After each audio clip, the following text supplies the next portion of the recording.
بسم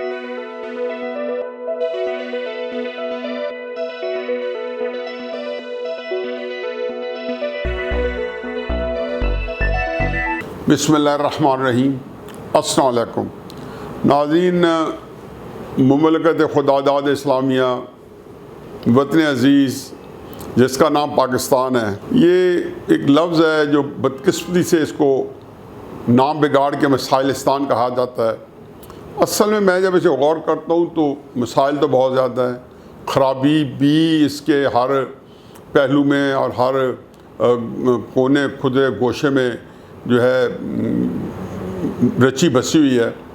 لیکن دو ادارے، ایک ہماری ملٹری اسٹیبلشمنٹ یا ہمارے عسکری ادارے اور ایک سپریم کورٹ،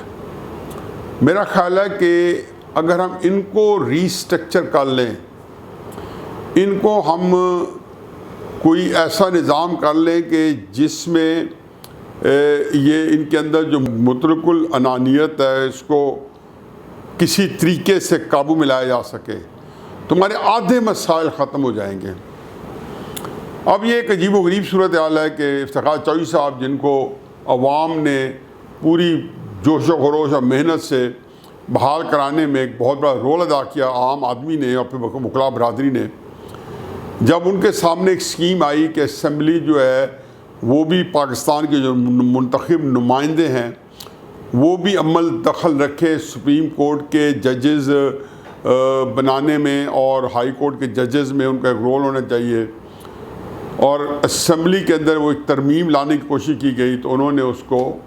نہ صرف رد کر دیا بلکہ اس کو کہا کہ اگر آپ اس ترمیم کے لے کے آئیں گے تو سپریم کورٹ اس کو سٹرائک ڈاؤن کر دے گا۔ نیب کے قوانین کے بارے میں نواز شریف صاحب کے دور میں جب کہا گیا کہ اس میں ترامیم کی جائے تو سپریم کورٹ کی طرف سے پیغام آیا کہ اگر آپ یہ قوانین بنائیں گے تو ہم اس کو سٹرائک ڈاؤن کر دیں گے، اور پھر جب نظر انداز کرنے پہ آئے تو بہت سارے قوانین ہیں جن کو سٹرائک ڈاؤن کر سکتے تھے۔ نیب کے قوانین کو، جن کے بارے میں اتنا کچھ سپریم کورٹ نے کہا، اس کو سٹرائک ڈاؤن کبھی نہیں کیا، قوانین کو بھی نہیں کیا، آئینی ترامیم کی تو بات دور کی ہے۔ اور صرف نہ صرف یہ نہیں کیا بلکہ آصف سعید کھوسہ صاحب، انہوں نے کہا تھا کہ چونکہ اس کیس کے اندر قانونی طور پہ ضمانت کی گنجائش نہیں ہے تو اس لیے میں ضمانت نہیں دے سکتا ہوں، اور اس وجہ سے کئی لوگ کئی سالوں سے جیلوں میں بند ہیں، جبکہ آئین کے جو بنیادی جو ہمارے فنڈامنٹل رائٹس ہیں، جو شہری حقوق ہیں، جو چیپٹر 8 سے لے کے چیپٹر 28 تک ہیں، وہ ان کی موجودگی میں یہ سپریم کورٹ کے معزز چیف جسٹس صاحب کہہ رہے تھے۔ ویسے ایک جملہ مترجہ بھی کہ ثاقب نثار صاحب نے جہاں چھوڑا تھا آصف سعید کھوسہ صاحب نے اسی کو طرح مثال لگایا اور اس کو 4 چاند لگائے۔ جو کسر رہ گئی تھی وہ ہمارے عزت مآب چیف جسٹس گلزار صاحب جو ہیں کوشش کر رہے ہیں کہ ان کی چھوڑی لیگیسی جو ہے اس کو وہ مزید بڑھا کے جائیں، اور تاریخ میں جو ایلیٹ کلب ہے ایسے ججز کا جس کی قیادت جو ہے جسٹس منیر 1952-1953 سے کر رہے ہیں، اس میں آ جائیں۔ اور مجھے امید ہے کہ آنے والے چیف جسٹس جو کہ چند مہینوں بعد نئے چیف جسٹس آئیں گے، جسٹس عمر عطا بندیال صاحب، تو وہ بھی اس ایلیٹ کلب کا حصہ بننا پسند فرمائیں گے۔ اب یہ جو 2 ادارے ہمارے فوج کا اور سپریم کورٹ کا، یہ شتر بے مہار ہوا ہے۔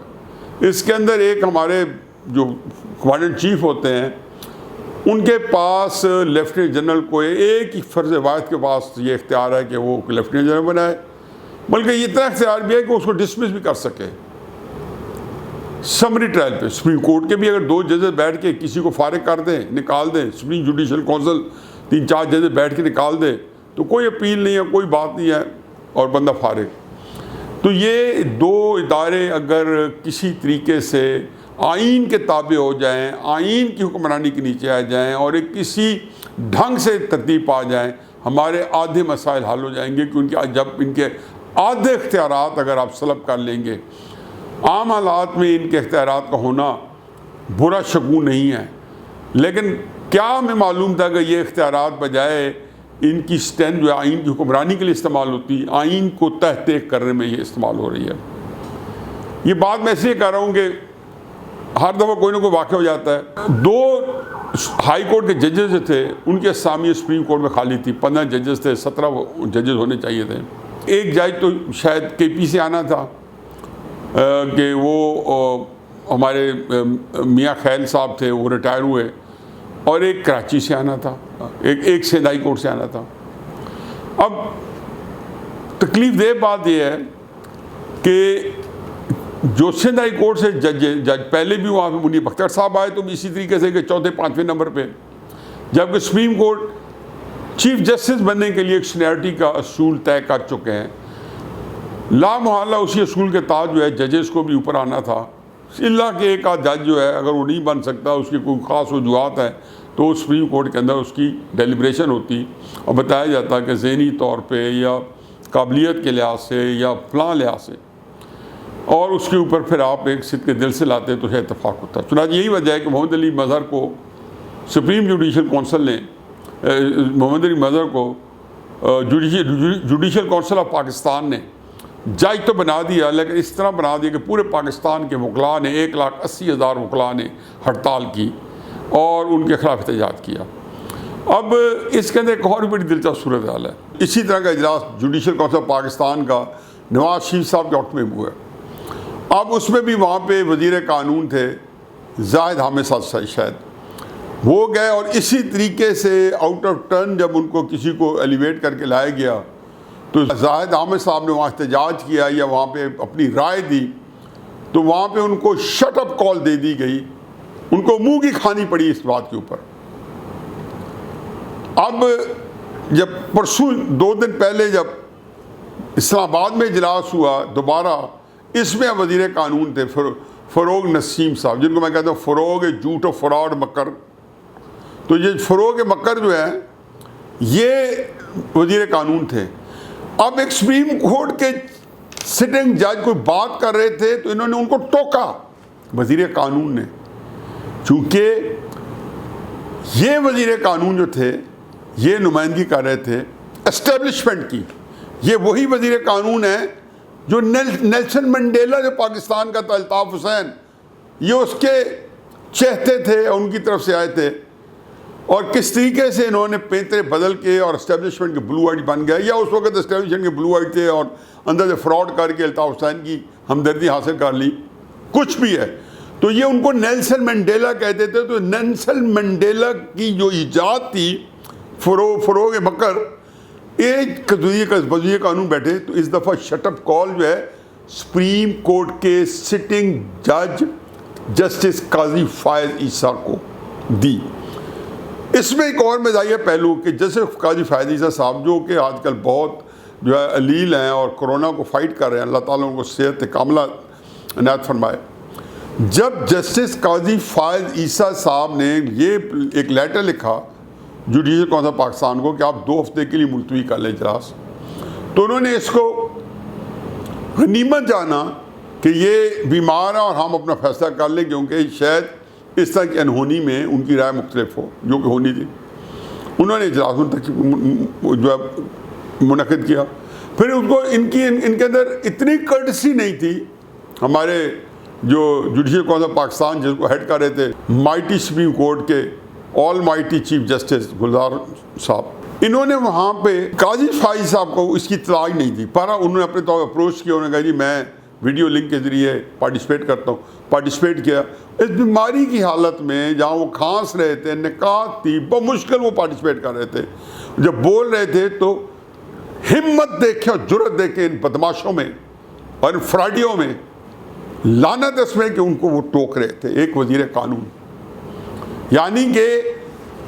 منتخب حکومت کا وزیر قانون جب تھا اس کو تو دے دی سپریم جو ہے judicial council Pakistan shut up call, اور جہاں پہ غیر منتخب اداروں کے طاقتور اداروں کے نمائندے فروغ مکر صاحب نے شٹ اپ کال دی سپریم کورٹ کے جج کو۔ یہ تو کہانی آپ کی ان 2 اداروں کی، تو ان کو جب تک ریسٹرکچر نہ کیا جائے تب تک کام نہیں چلتا۔ باقی میرا خیال ہے کہ کل بھی ہم نے ایک ولاگ کیا تھا، اس میں کچھ چیزیں رہ گئی تھیں اور اسی کو میں آگے چلاتا ہوں۔ اور وہ مسلم لیگ نون کی سیاست کہ اگر آپ نے مسلم لیگ نون نے اپنی سیاست کے تلوں میں سے تیل نکالنا ہے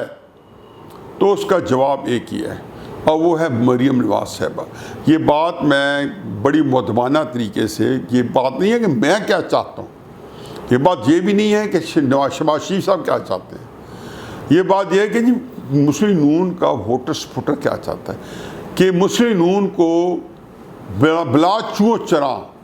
مریم نواز صاحبہ کے سپورٹ کرنا ہوگا۔ اب اور بھی کئی وجوہات ہوگی جو مجھے نہیں پتہ کہ ان کے اندر کی کیا سیاست ہے،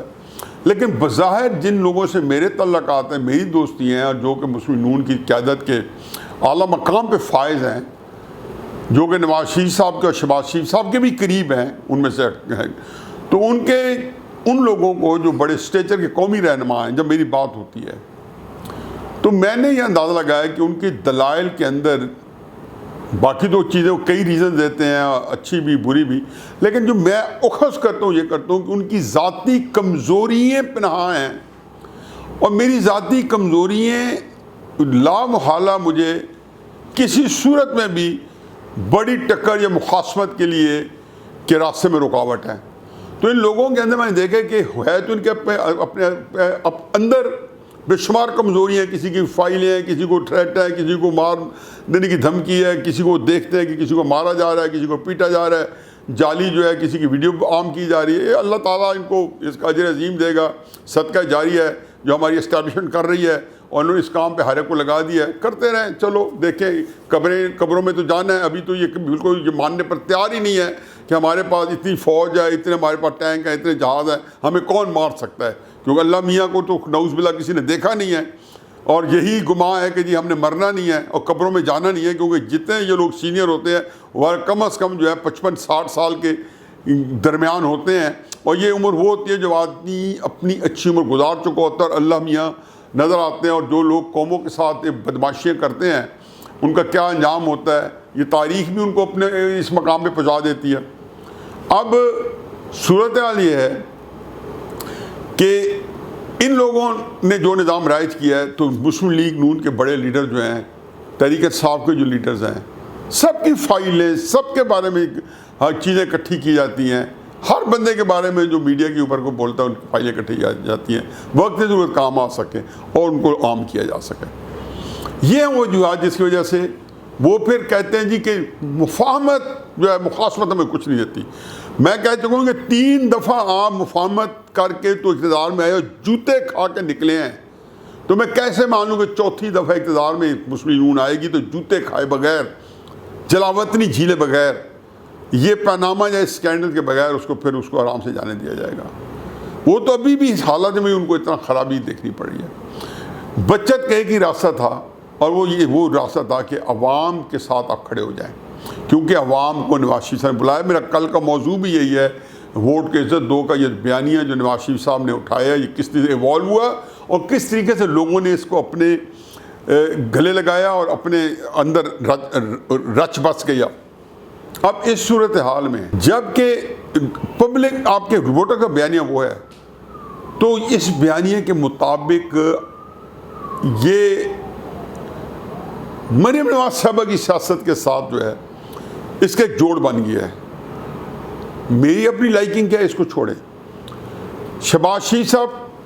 جن سے میری بہت ہی احترام کا اور ایک دوستی کا رشتہ ہے، بے شمار دفعہ آج سے سالوں پہلے بھی بڑی بے تکلفی میں بات ہوئی ہے کہ آپ اس طرح ایک بات ذہن میں رکھیں، میں اس حوالے سے بات کر لوں کہ جب سے مسلم لیگ وجود میں آئی ہے، اس سے چند سالوں بعد ٹیکنیکلی شہباز صاحب جو تھے خود بخود نمبر 2 آ گیا۔ پھر انہوں نے اپنے جوہر بھی دکھائے۔ 1997 کے میں تو وزیر اعلیٰ کے طور پہ جھنڈا گاڑا، سکہ جمایا، اور 2008 سے لے کے 2018 تک 10 سال میں غیر معمولی کہ ایک ایڈمنسٹریٹو طریقے سے یا پنجاب کو چلانے کے طریقے سے کہ ایک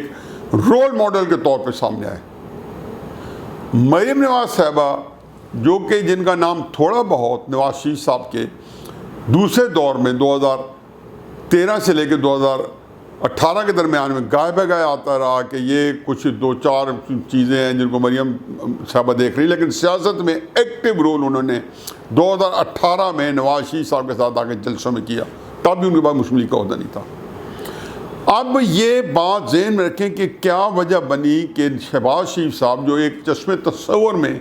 کہا جاتا تھا کہ خدا نہ خاصا نواز شریف صاحب کو کچھ ہو جائے تو مسلم لیگ نون کو کون سنبھالے گا، تو نام آتا تھا شہباز شریف صاحب کا۔ کب سے کب تک؟ کم از کم 1993 1993-94 سے لے کے 2015-16-17 تک۔ تو پھر کیا وجہ بنی کہ 2018 میں چند مہینوں کے الیکشن کیمپین نواز شریف صاحب کے ساتھ انہوں نے کی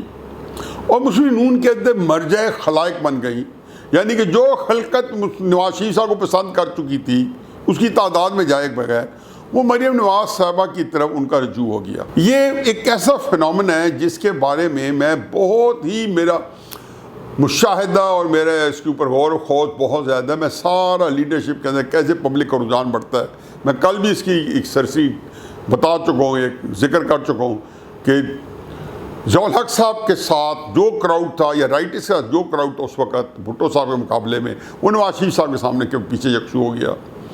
پیپلز پارٹی کے ساتھ بھٹو صاحب کے جتنے فالوور تھے وہ ان کے بیٹے کی طرف نہیں گئے، بے نظیر صاحبہ کی طرف چلے گئے۔ بین ہی یہی ہے کہ نواز شریف صاحب کے چاہنے والے کرنے والے جتنے ہیں وہ بنی نواز صاحبہ کے ساتھ کے پیچھے ہو گئے۔ اور یہ بات شہباز شریف صاحب بھی کسی نے کتنے جانچ کے ہیں کہ پبلک کے اندر اب آپ دیکھ لیں، اب آپ نے دیکھا کہ کتنے لوگ ہیں، نواز شریف ہار گئی ہے مریم نواز صاحبہ یا مسلم نون آزاد کشمیر میں، لیکن سارے جتنے لوگ ہیں جو ان کے حق میں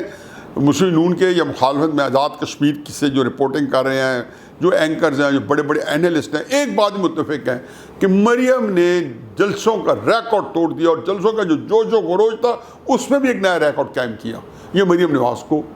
جو ہے اس کا مطلب یہ ہے کہ وہ جو کنیکٹ ہے پبلک کا اور مسلم نون کے فالوورز کا اور مریم نواز کا بہت چکا ہے۔ اور کل بھی میں نے یہ کہا کہ دلہن وہی جو پی امن بھائی، اور پبلک جس کے ساتھ کنیکٹ ہو جائے تو پبلک تو ادھر ہے، اور وہ نیچے سے آپ کے جو پبلک ہے وہ کھسک چکی ہے۔ جو شہباز شریف صاحب جو نمبر 2 تھے، ٹیکنیکلی اب نمبر 2 مسلم کی اپنے مسلم لیگ کے جو ووٹر سپورٹ ہے ان میں مریم نواز صاحب ہو گئی ہے۔ میں اس کا بات جو ہے مجھے کرنے کی ضرورت نہیں، آپ مسلم لیگ کے سپورٹر ووٹر جلسوں میں اکٹھا کریں اور اس وقت شہباز شریف صاحب کو مریم نواز صاحبہ کو بھیج دیں تو وہاں پہ پبلک بتا دے گی کہ اس وقت قیادت کا حقدار کون ہے۔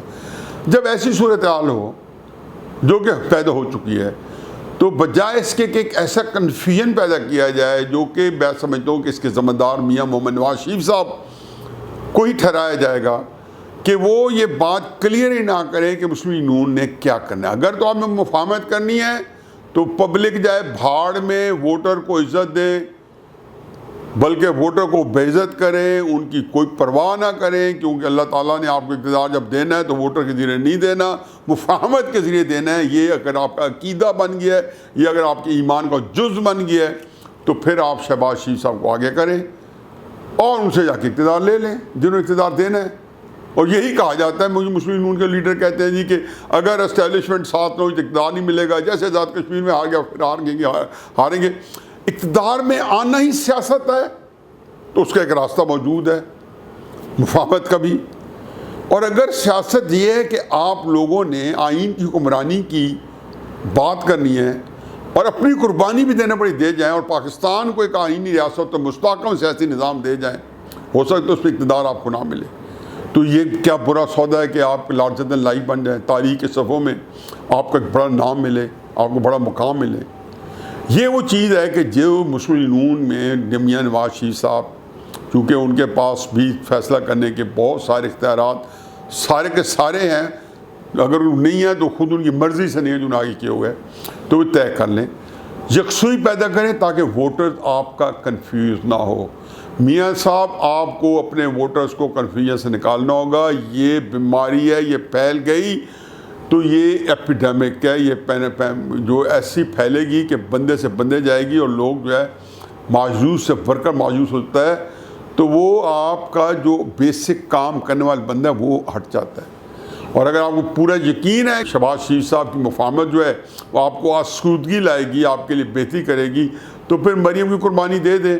بڑی محنت سے آپ لوگوں کی اپنی کاوش سے یہ مقام آپ نے ان کو دیا، اور لوگوں نے اس کے لیے بردا خوشی روک، جب میں کہتا ہوں تو مسلم نون کے ووٹر سپورٹرز آپ کے حمایتی، جو کہ پاکستان میں اب ایک ہر کوئی کہتا ہے کہ جو پاپولیرٹی میاں محمد نواز شریف صاحب کی مسلم نون کی ہے اس کے مقابلے میں دوسری پارٹی کو قریب بھی نہیں ہے۔ چلو جیسی تیسی بھی ہے، جو ہے جب ان کا رجوع مریم نواز صاحبہ کی طرف سے ہے تو آپ سب کو براز رغبت ان کو دینا چاہیے۔ اور میں حقیقت بتاتا ہوں کہ آپ کی سیاسی زندگی مخاصمت میں ہے، مفاہمت میں نہیں ہے۔ مفاہمت میں آپ کی موت ہے سیاسی، مفاہمت میں آپ کی سیاسی موت ہے، مخاصمت میں آپ کا عروج ہے، آپ کے اندر رفتیں ہیں، اور آپ کی سیاست جو ہے وہ ساتویں آسمان میں پہنچ جائے گی۔ حرف آخر آپ مریم نواز صاحبہ کو پوری مسلم لیگ جو ہے ان کے حوالے کرنی ہوگی، اس کے علاوہ کوئی دوسرا چارہ نہیں۔ وما علینا الا البلاغ۔